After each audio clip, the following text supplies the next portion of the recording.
Hello. Get your official products such as this marvelous t-shirt that I'm wearing, or this great coffee mug that I'm drinking out of, and many other products with the show about stuff, the Stephen Davis logo at https://www.zazzle.com/store/a-stuff-store, and make sure you get your 15% discount today.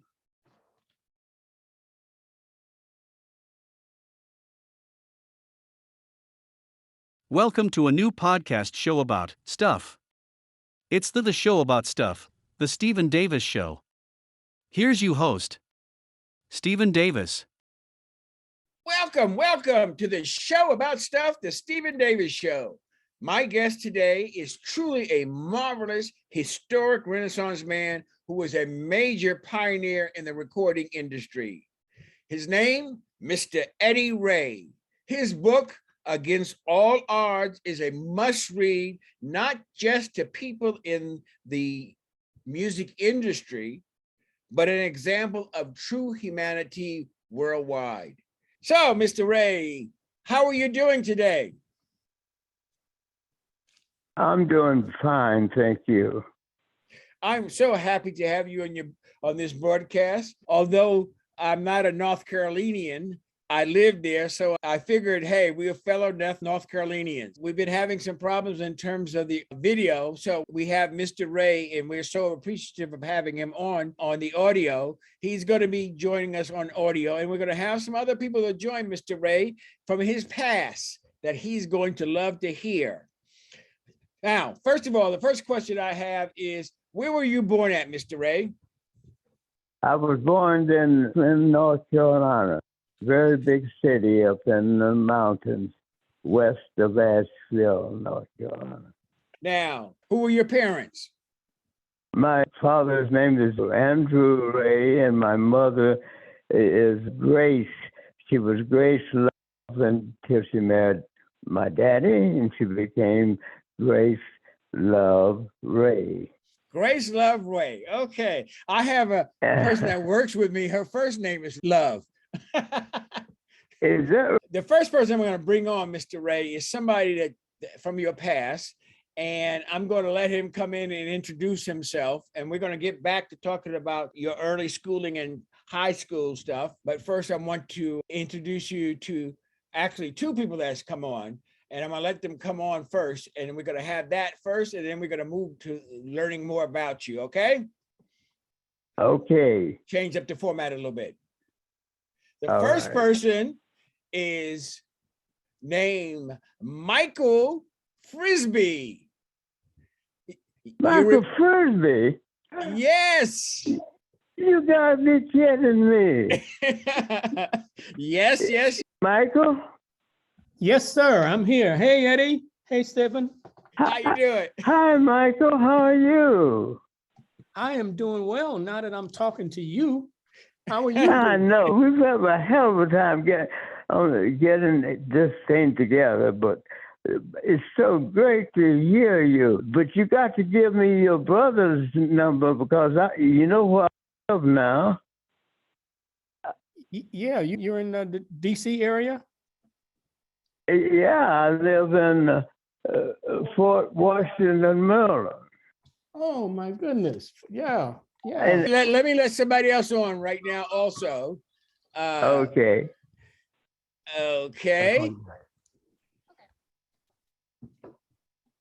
They're coming on. You can see me, can't you, Mr. Oh, no, you can't see me. Mr. No. Ray, here is Yeah. Hillary Johnson.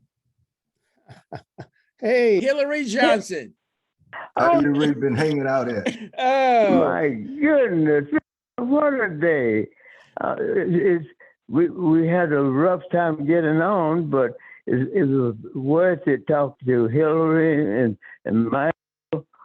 It's so great to hear from you guys. First, I want to ask Michael, how did you and Mr. Ray interact, and how long ago was it? I met Eddie, when I was program director at a station in Memphis, Tennessee, WDIA, and Eddie was working there. He had a recording studio and was still doing some things in the record business.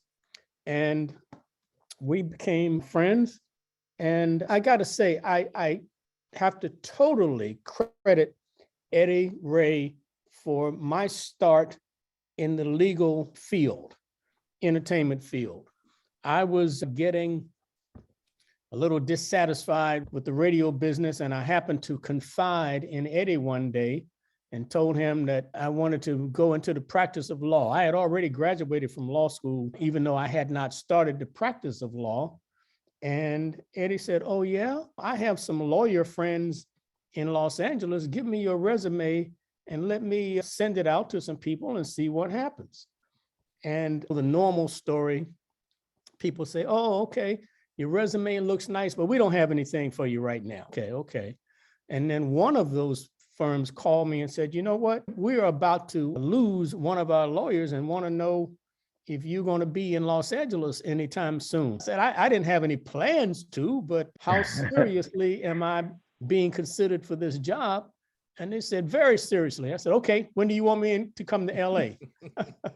And ended up getting that job based on Eddie's recommendation. I didn't know anybody in the entertainment law business. I didn't even know what entertainment law was. But through the efforts of Mr. Ray, I got this job, got trained, and that was the start of my career. I was able to, at that firm, bring on some people who were very hot at that time. John Singleton, I did his Boys in the Hood deal, and Higher Learning and Poetic Justice, Felicia Rashad, who was on the Cosby Show, and her sister Debbie. So that, because of the input from Eddie Ray, got me started in this business.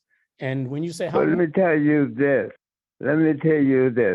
The reason he got the job and the reason he's done so damn well afterwards in everything he touches is because way before I met him, he was so good. He's a tremendous lawyer. He was a tremendous DJ. He was a tremendous program director. So really, Mike, everything that's happened to you, I'm glad that I had a little part. And the part you didn't tell him about is I always enjoyed going to lunch with you in Memphis, Tennessee. And let me tell you, you are responsible for everything that's good that's happened to you. Okay, Eddie, I respect you, but I got to respectfully disagree on that. If it wasn't for you, I don't know what I'd do. Radio has changed so much since then. And that was, by the way, that's 40 some years ago. So radio has changed so much. I don't know what the heck I would be doing if it was not for Eddie Ray. Yeah. Eddie, thank you so much. Thank you, Michael. And look, will I get a chance to see you sometimes when you come to visit your brother? Yeah, let me call you on that, Eddie. I'll talk to you. Okay, thank you. Offline. My brother passed a year and a half ago. ago. You did? Yeah, so he's not there. I'm so sorry to hear that. Yeah, but Okay. I think I still have your number, so I'll call you. I'd love to talk to you. Okay, then we go next to All Hillary. right. Well, you still with the movie company, right? Yeah, We'll talk later, Michael. Yeah, the short story is I left that firm because your contact was a guy named Joel Strout. Left there after a few years, set up my own practice, then went to in-house at Columbia Pictures, which is now Sony Pictures. And a couple of years ago, I now run the music business affairs / legal department at Lionsgate Films and Stars TV. I can't believe I'm going to have the opportunity to talk not only to you, but also Hillary. Yeah, my man, goodness. Hillary. Let's let Hillary tell how he was intertwined with Mr. Ray. By the way, Eddie, he told me such a wonderful story about you. So these two guys I can't believe it. I can't believe you set this up. Thank you so much. Okay, go ahead, Hillary. Eddie Ray, it- nice to talk to you, man. How Hello, you doing? Hillary. I'm Great. doing fine, thank you. Yeah. Been a long time, man. I know. You guys almost waited too late. I'm not the youngster you guys used to know. We not the youngest guys either. But before you get started, Hillary, I want to introduce somebody else that has come on the line. He was going to come on, but somehow it's not coming through. So he's joining us by phone. Mr. Logan Westbrook, are you on? My mobile phone. I'm not on a Logan computer. just came on. Hey, go, Logan? Logan. Is this Logan. Hillary? Yeah, that's Hillary. Hey, Hillary, how you Logan. doing, man? I'm great, Yeah. man. How you doing? I'm doing great. Good. Good to hear from you. Hello, Mr. Logan. Yo, Oh, Eddie, Stephen, are you there? This is a great group of folk you got on this line. Thank you. Hillary and Logan. Oh man, we go way back. We go way back. Way back. I don't know about you guys. You guys are too old for me. I'm the youngster. Incidentally, in about 2 years, I'll be 100 years old. Oh, Well, that's okay. great, man. What a blessing. No, it's 3 years, 3.5 years. We'll take that. Thank you. Okay, now what I want to do is I want to go back to you, Hillary, and then we'll come to Logan. But Hillary, you go ahead and start your interaction. Well, Logan, Eddie and I would always interact, and we were just good friends, and because we worked for the same company, and What was that company? Capitol Records. Okay. And Eddie was the A&R director over there. And I think I was doing independent because I had just came off a record with Betty Everett that went number 1 or 2. And I had this group that I was high on. And I called Eddie Ray and I said, Eddie, I want you to come and see this group. Can you come and do that? Do you remember that, Eddie? Oh, yes. You tell him about it. No. Indiana? Yeah, you flew in Indiana. No, it's in Chicago first. And you saw that group. You saw a group. I went down to a little theater in South Chicago. But anyway, as it turned out, you got to tell this story. The last names were Jackson, right? Yeah, you was the Jackson 5. And what happened with that? Hillary, we talked about this for years afterwards. You didn't want me to tell nobody about that, did you? Actually, he should. The entire family should have been with us. But as it turned out, for some reason or another, they went to another direction. I think they went to Detroit. At least somebody did. Tell the story, please. I had got Eddie in to come and see the Jackson 5. And he looked at him and he said, what did you say, Eddie? You said what? I thought they were a fantastic group. But you didn't sign them. Don't remember, but I think they said the daughter had other plans because they were able to give her a TV show, something or other. No, okay. Well, and that's not what I was supposed to say. I don't remember. It's been so long. I tell you what it is. You just turned the group down. You said you didn't think they was that. everybody misses sometimes, Hillary. Dude. Everybody misses sometimes. This is in the palm of your hand. I hadn't, but that's not quite the way it ended. The reason the way it ended up, Hillary, was another reason that we could not match at the time. At least Capitol said they could. Anyway, I had a great relationship with the Jackson family. And later on, I did the deal with LaToya over at M&M. Yeah. I did that deal. I had a relationship with David Kirschenbaum, and Kirschenbaum and I made the deal for Janet. And the reason that I did that was because they didn't have a female vocalist on there. And I had looked around to see where she could have the most success at. And I thought that she would have the most success at an independent, which was hot. The independent was hot. And we had a meeting with Joe Jackson and myself. And as a matter of fact, I didn't go. I had met with Kirschenbaum and I met with the father, Joe. And I told Joe to go meet with Baum, and the deal was set. And that all he had to do was whatever offered, if he liked it, if he didn't like it. And if he found that he didn't understand something, just say, let me have my attorney look at that. And that's what they did. And then they signed him. They signed Janet, and the rest is history. Okay, whoa. Now, I want to bring in at the same time, because it seems like all three of you all were at Capitol at the same time. Logan? Yes. Logan was at Capitol. Logan was a national, and I was a regional in Chicago. Okay. All right. Because I had my finger on the region there in Chicago. Logan had been the regional director and had been promoted into Capitol on a national basis. And then I took his spot as a regional. And then we all communicated. We were all still friends. And Eddie Ray was the boss. And we were all friends, though. Eddie had a lot of influence. Right, Eddie? After the story that Hillary just told, I don't know how much influence I had. No, that's not true. What you didn't say about me was the political person I turned out to be. I think was it in Chicago? Yes. Yeah. You were very influential in a lot of areas. Sometimes when you got time to talk to Hillary and tell him what a hell of a political person I was. Oh, absolutely. Absolutely. I thought we was talking about records.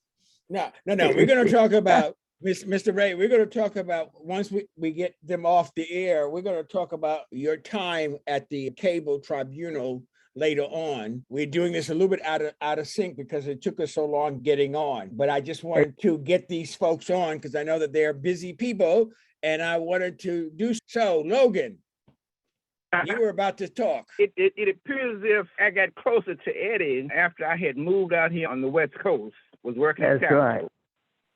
And then Eddie also was a staunch Republican. And over at Big Jim's place, Don't tell on that. He was, Republican. and as a result of that, of course, I had some Republican ties through my roommate, Stanley Scott. But then with Eddie, and I became a Republican for a minute or two. So it really worked out well for Eddie because he ended up receiving that appointment there in D.C., which really was a great move. And my wife reminded me that when Eddie was there, received that appointment there in D.C., and I don't remember if we were living in New York or we were still on the West Coast at the time, but we went into D.C., and Eddie had just taken that new job in the administration, and he took us out to lunch. And my wife reminded me of that. It really was a great time. Yeah, Eddie was, I think it was the Copyright Royalty Tribunal, wasn't it, Eddie? Yes, he was. Yeah. Then, I became. But Logan, back then it was okay to be a Republican. That sounds crazy right now. Yes, it was. Yeah. Yes, it was. Yeah. I always remind my listeners, Blacks were always Republicans up until the mid-50s.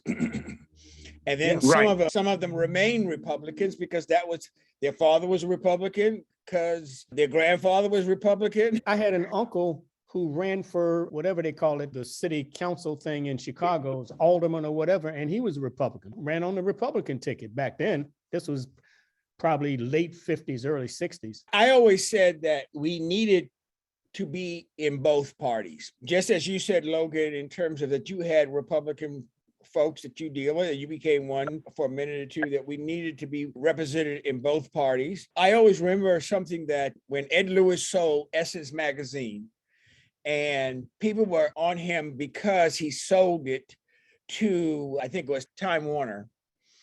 And I said, and Clarence Smith, his partner, was at a Congressional Black Caucus meeting, and we were on the panel together, and he said, it's not the fact that he sold it, it's, you have to look at what is he going to do with the money that he got. So you have to have different strategies in order to get to a common goal. We can all get into a room and discuss how we're going to work it out once we get what we need. But I always said that, not that I myself personally have never been a Republican, but I understand the philosophy. As a matter of fact, today I've always been an independent because I like to vote for who I think is the best person. But so much for the politics. I want to talk about Eddie from you all's point, the man, the humanitarian, the things that he did that people did not know about, don't know about, and need to know about. So we're back to you, Logan, or is it Michael? Who wants to tackle that? I think it's Logan. Go ahead, Michael. Go ahead, Michael. Another thing that comes to my mind was back, I don't know, since I've been to LA, there was a venture that was called low power television. That was, people were trying to get off the ground, and it totally failed, but Eddie was helpful in trying to get us started with the government. So I'll always remember that. So thank you for that, Eddie. I was proud to do it, to help anybody that I could. I can't believe this. I can't believe I'm talking to you guys today.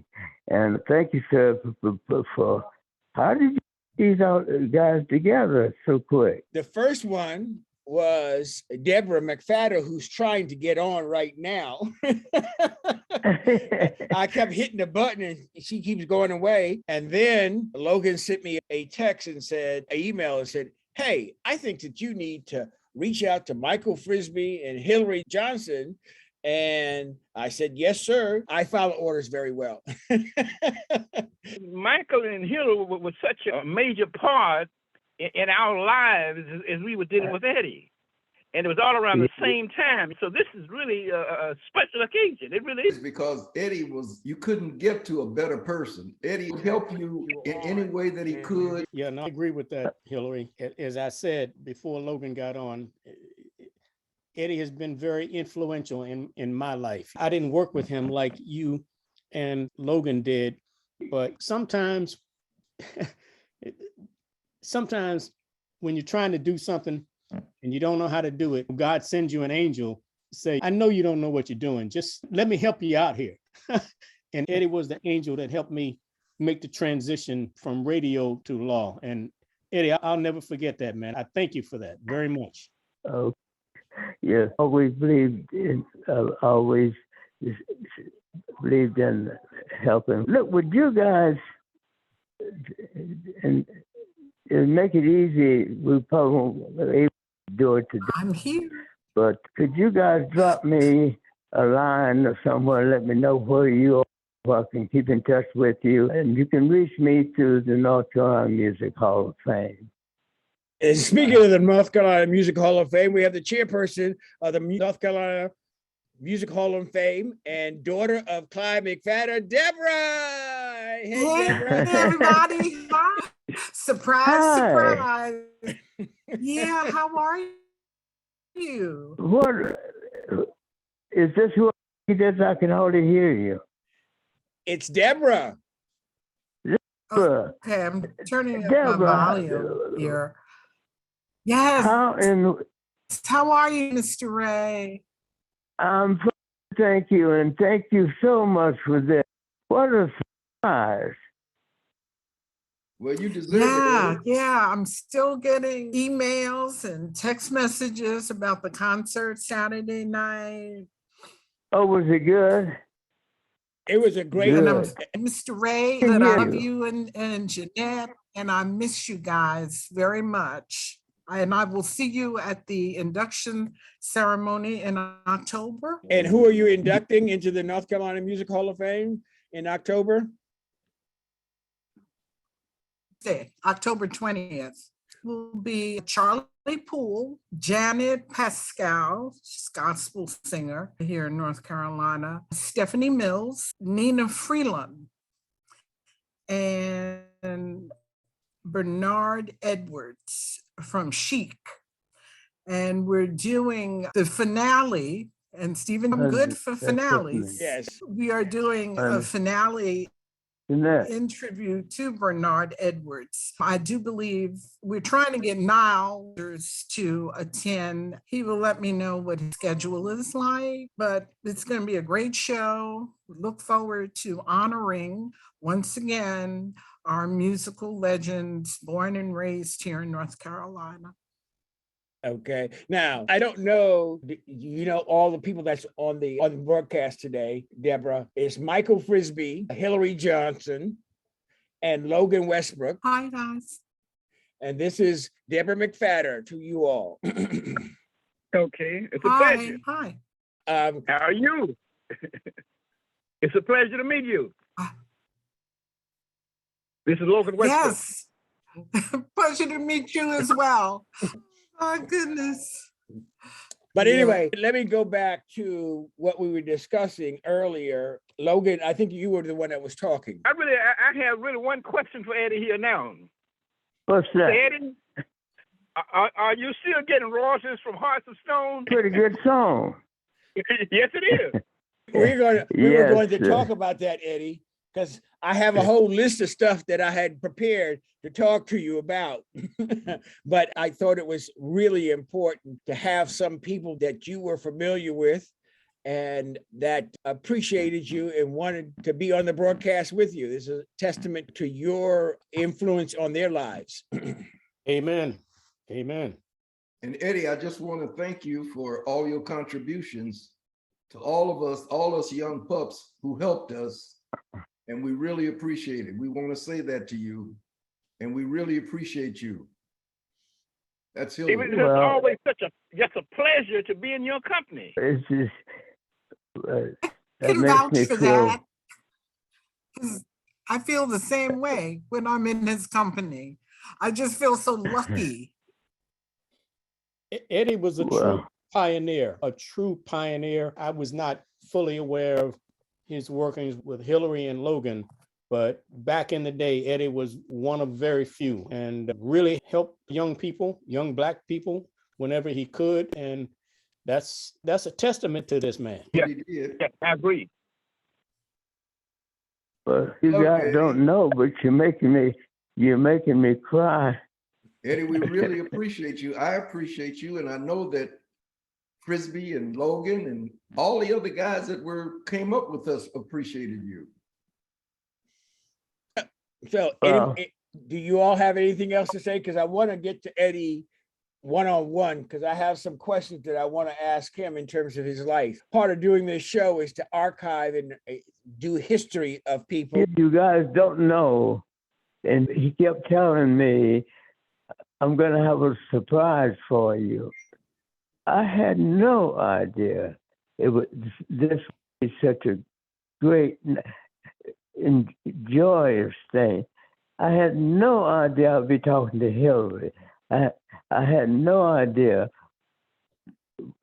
All for you guys, and I want to thank you very much for taking the time to spend with me today.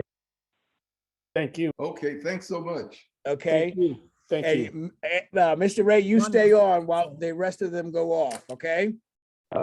Okay, right. And don't make it such a long time. Please, I love to stay in touch We're Same gonna here. call with you. you. We'll Good, call good. you. Okay. And Goodbye. thank you all so much for being on. See you, Mr. Ray. All right. Take it easy, my friend. Take care. All right, out. And Okay. Stephen, Uh-huh. thanks for putting this together also. Thank you. You're the Thank one who you. reached out and was able to do. You and Debbie are responsible for this broadcast. Good to be on with you, Oh, my Frisbee. goodness. And here All and right, Michael, y'all take guys. care, man, and I'll be in touch. Okay. All right. Nice Take care meeting now. you all. Goodbye. Be safe. Take Bye. care. Okay. Okay, Mr. Goodbye. Ray. Take care. All right, Debbie. Goodbye, everybody. Now, Mr. Ray, you stay on now. All right, I'm still. Okay, Mr. Ray. Yeah. Now, let's go back to your early schooling. Whew. You were talking about your parents. What did your parents do? What did your father do? My father was things. He had his own janitorial service, and he worked for a lot of companies, keeping the offices clean and things like that. And he worked for several churches. But mainly what he did is janitorial service, but he also did farming for our family and our property and different farmings. And my mother she never worked out. We had a big family. So she worked. So she was she worked. So she was a wife and a housemaid. No, she worked. How many Yes, brothers and please sisters did you believe me. have? I had there was let me see. Was the youngest boy. There were 5 boys and 3 girls. There was 6 boys, but 1 died right after birth. Okay. And so there was eight of us, 3 girls and 5 boys. So she worked with 8 children and 7 in the household. I'm sure that she had a lot to do. I'm telling you, right. How was it going to school in those days? Schools were segregated? Oh, definitely segregated. Yes, especially up there in those mountains. We're 70 miles west of Asheville in North Carolina, up in the Great Smoky Mountains, they call it. Wow. Oh. Yeah. And it's definitely segregated, the school was. Where did you go to high school at?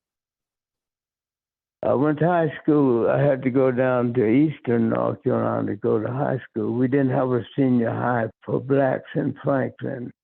And that's a damn shame. But anyway, so we went to, my brothers and sisters went to different schools. One of my brothers went to Asheville and graduated. Then 2 of the others is in High Point, North Carolina. And I graduated and didn't remember the name of the town, but it was in Eastern North Carolina.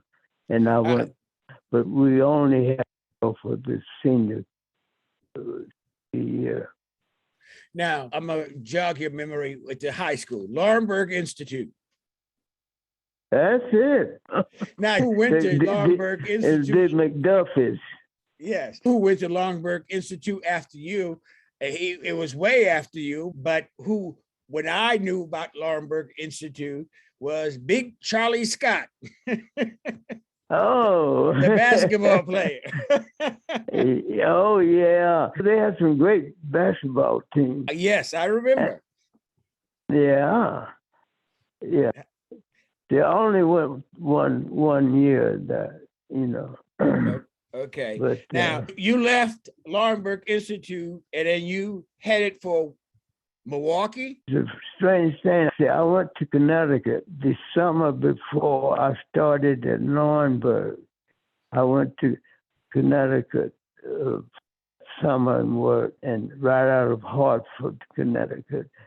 And after I graduated, I went back to Connecticut, but then I was working with a ball bearing factory. The war was on, but what happened?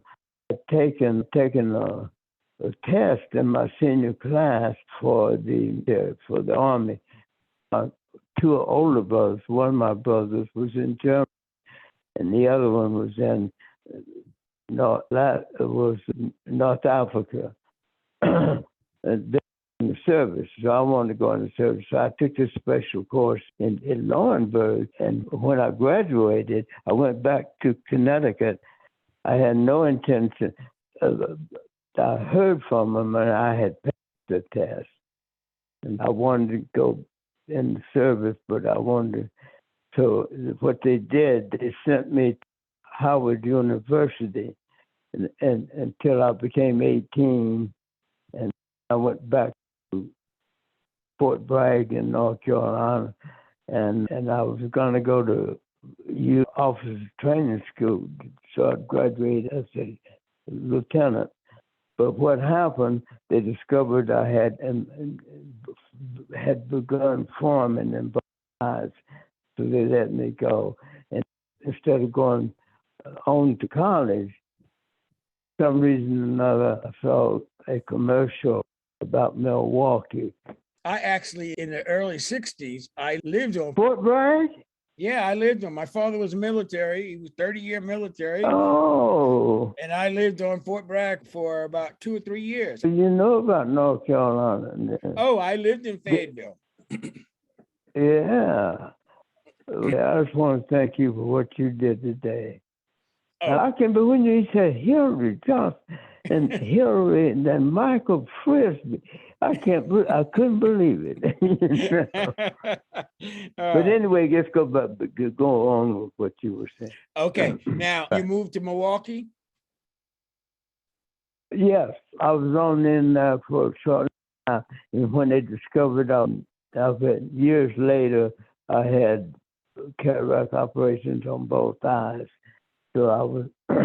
That's when I went to Milwaukee, and when it started getting cold in Milwaukee, that's how I wound up on the West Coast, California. You sound like a friend of mine that was from Right. New Orleans. He was from New Orleans, which was hot, and he moved to Chicago. And when the winter came, Right. he left for California.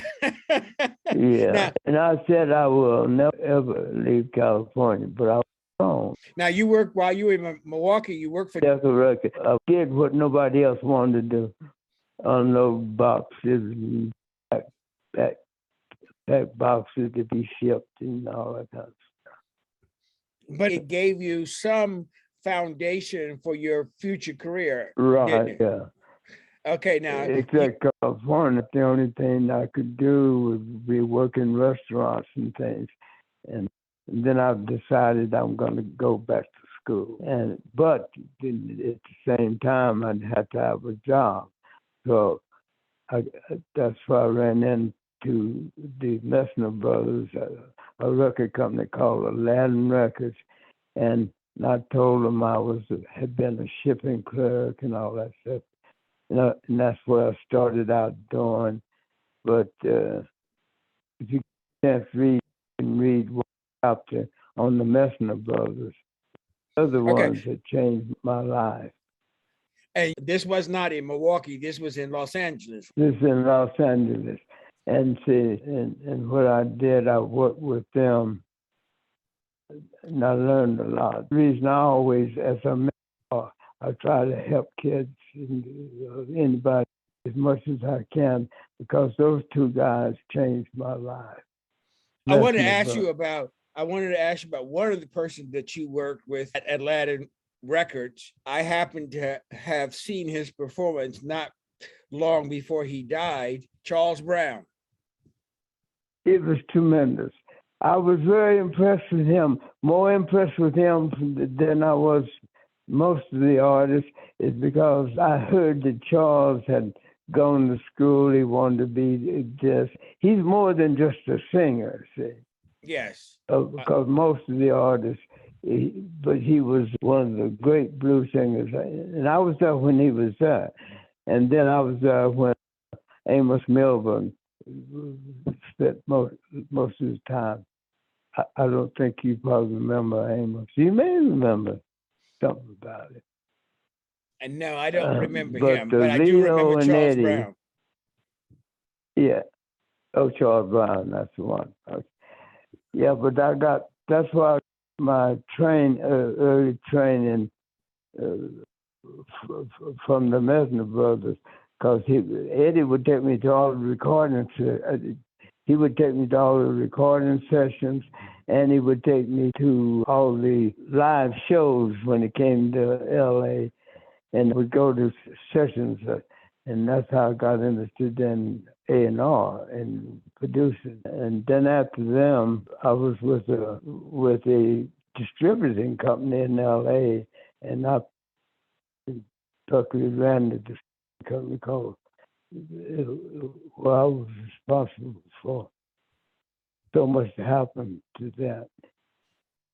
A lot of time that's a chapter in my book on that too. If you get a chance, read it sometime. I Okay, appreciate it. that record company was called Central Record Sales. Central, and you were with Jim Warren.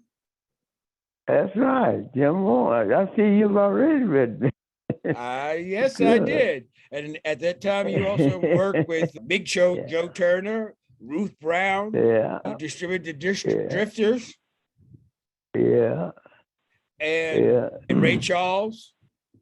That's right. Yeah, I did my homework on you. Now, what I really want to know is, first of all, for a person from North Carolina at a young age to leave their home to go to an unknown place, how did you feel when you first left home?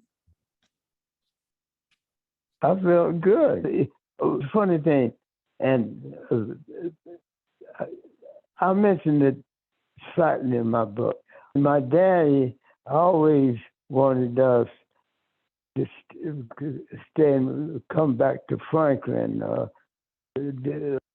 My mother took the position, there never would be anything here for you. And so my mother, especially since I was closer to her, her position was, there'll never be anything here for you in Franklin. And she like kicked me, and it hurt her to do so, kicked us out of the nest sometimes.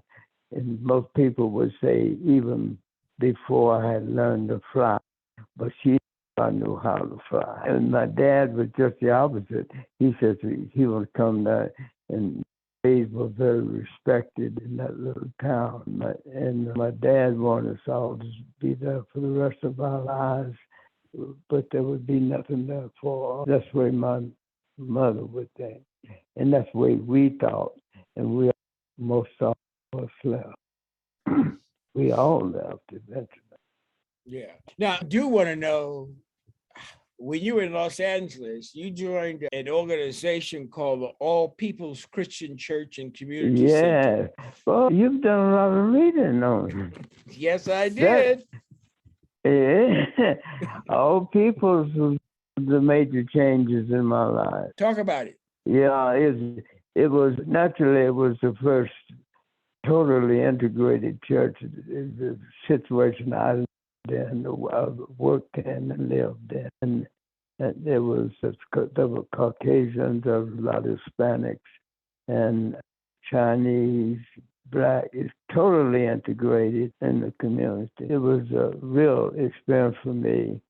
And I became chairman of the board 21 years old. I was one of the youngest ever. Yeah, that was great. That was great. That showed your promise. Now, I do want to ask you about something. You, all of a sudden, during this particular period of time while you were at Central Record Sales, first of all, you interacted with a character named John Dolphin. Yeah, Big John. I got a respect for you. Thank you so much. I've been interested enough to read my book. Now tell me about John Dolphin, about his character, because you had some funny stories about him and his wife. That's right. Yeah, but John was one of my best customers, though. He bought a lot of records from me. But it was really something. Talk about the time that you had to go over to his house to serve as peacemaker. Oh, yes. What did happen? Between him and his wife. Oh, and in your book, you talk about having to go over to John because he called you up because his wife was throwing his stuff out there. His wife was throwing his stuff. And then, they have problems all the time. Something else. Well, but he was this guy, he sold a lot of records. He's very important in the LA record market. Did you ever live in California? I went back and forth to California. I had an office there I for see. quite some time. Quite I some time. see. But what I Mhm. was alluding to with John Dolphin were two things. Number one was the time that you talked about his wife throwing his clothes out. Oh, yeah, the kids, you know. Yeah, it was something else. How did it feel to be a black man in between a white man and his wife? Yeah, it was strange. What was strange for me later, I was with a company called Imperial Records, and we had three major artists. I was at one time the national sales and promotion manager for this Imperial Records, and we had three major artists. We had a guy named Fats Domino. I'm sure you heard of him.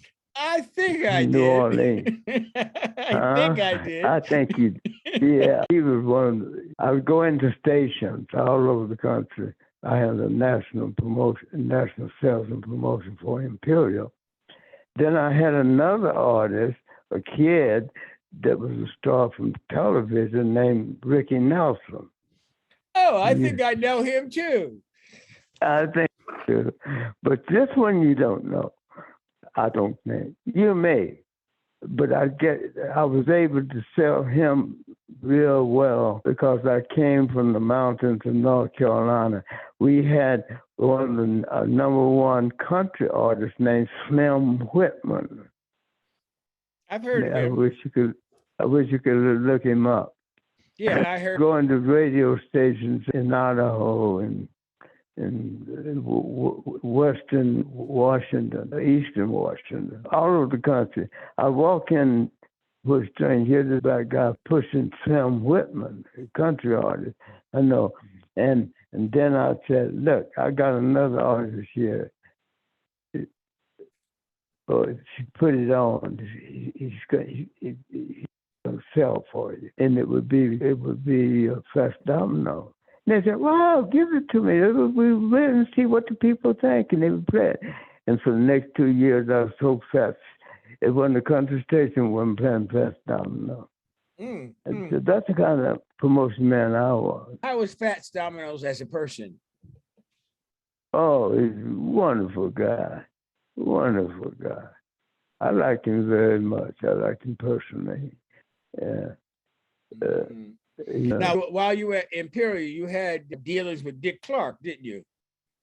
Oh, yeah. I didn't have any problem selling different kinds of music. I don't care whether it's country, pop, R&B, jazz. Made no difference to me. If something I had to sell, I would sell it. I was a pretty good salesman.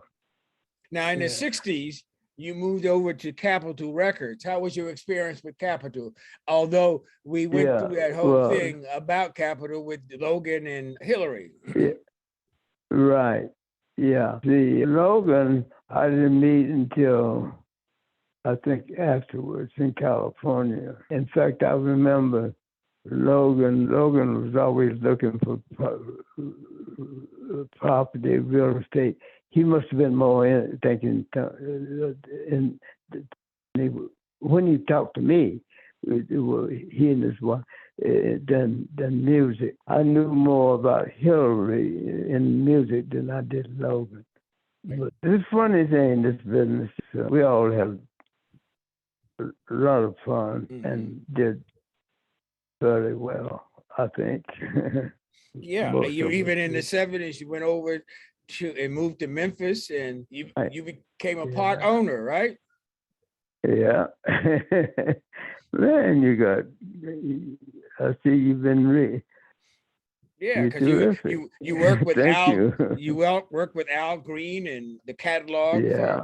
I had tried to reach out to David Porter to get him on the line with you also. Oh, yeah. But he didn't.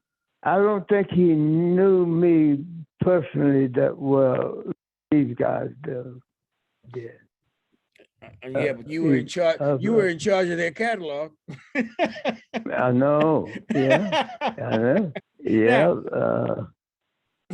Now, as we move to the 80s, how did you feel when you were appointed by President Reagan to the U.S. Copyright Regulatory Tribunal, and you come on, and this young girl, 35 years old, decide that they didn't want you on, and they tried to change the law so that only lawyers could be on the tribunal? I know who you're talking about. See, I was trying to be nice. She just didn't understand how politics was in Washington. But otherwise, I said she's a dumb idiot. And they had to take her off. Of course, she lost her job, of course. Yeah, within a month time. Huh? Yeah. He not only was against us black, but also the Mexican friend who was on, I think his name, I can't remember his name. But it didn't work for her. One of the things that I always did is Jim Warren, you mentioned his name, and he'd always come at the beginning, he'd come to me and he says, I'm going to ask what do we need? And he would call Atlantic Records and New York, and he'd call Chicago, different, all of our major companies. I'd tell him how many we need on this and on that. I knew better than anybody in the house what we need. And I finally brought to his attention, why don't you let me do that? And that's what I learned worked in the business for me when you volunteer to do it yourself. You know what I'm saying? Yes, I do. And all of a sudden, all the major manufacturers in the country knew Eddie Ray. We called there and ordered 5,000 of this, 6,000 of that. And at the time, I was the only black person doing that. And when you same to do on national promotion, national sales. And then near the end, when I went back to Memphis and different places, I decided not to work for any one company, to work for different companies. You certainly have been a beacon of excellence and a pioneer, and I do thank you for being on the broadcast. I do want to ask one other question, and then I would like to introduce your wife to my audience also. So I just wanted her to come and say hello. But first, I want to ask you, how did you get involved with the North Carolina Music Hall of Fame? Because Mike Curb, I don't know whether you know him or not. Mike helped him get started, to put it that way. And he's helped me. But one of the things, he called me and he says, Eddie, how come North Carolina doesn't have recently a Hall of Fame? I said, I know that somebody started one. I don't know what happened, but it didn't actually. And I said, I'll check it out for you. And I did. And then he said, why don't you come with me? And then we talked about it for a while, and then we decided to do it. So we started it. Oh, okay. Yeah, it was done, and it's doing pretty well. About certain types of music that would come about surprised in other types. Quite a few artists. I never understood why in music appreciation courses and most of the schools, why do they always talk about classical artists, the foreign music, instead of as R&B and more American music? We want to do a little different than what most states the same are doing. Okay. I want to remind my audience to pick up Eddie Ray's book, Against All Odds. Yeah. Pick it up. You can't put it down. Let me say hello to your wife.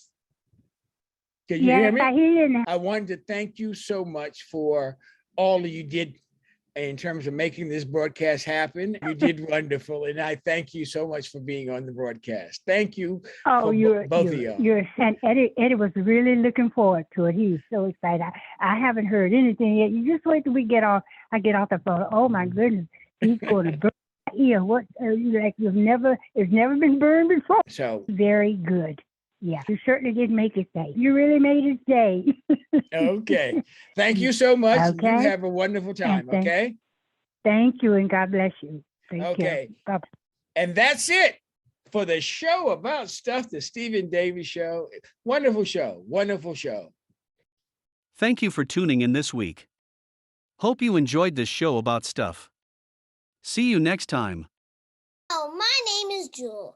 You don't need to know who I am, but you should know why I'm here. My grandpa, Stephen, is an author of a new exciting play called When the Break Happened in Orangeburg County. It's about our ancestors from when the break happened in 1865 until now. Many of my relatives are featured in the play, from my great-great-great-grandpa Stephen to my great-grandpa Stephen to my grandpa Stephen. Guess what my uncle and cousin's name are? Stephen. Go to www.thebreakinorangeburg.com to learn more. An online store has been created to honor those relatives and other families with products featuring the Break logo.